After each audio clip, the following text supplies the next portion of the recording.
Korang nak ke baru-baru trade dah rugi sampai 300k?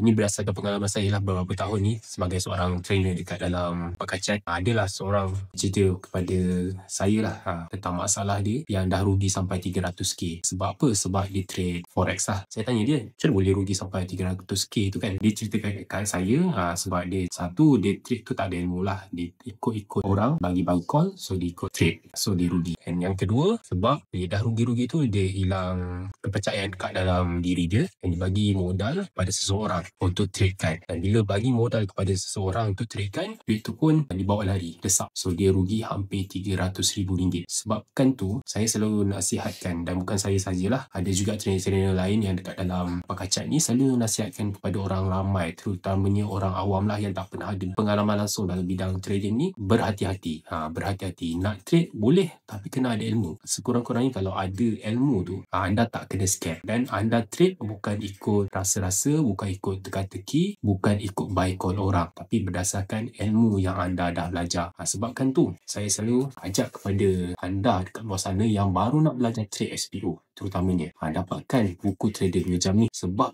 dalam buku Trader 2 Jam ni memang kita dah ceritakan A sampai Z. Kita dah londeh habis apa itu SPO, cara-cara nak daftar akaun FCPO, nak buka akaun FCPO, cara-cara nak trade SPO, teknik-teknik dia, macam mana nak kawal emosi, berapa modal yang sesuai, semua kita complete ceritakan dalam buku ni. Dan buku ni pun tak mahal tau. So jangan terlambat, dapatkan sekarang buku ni, tekan beg kuning.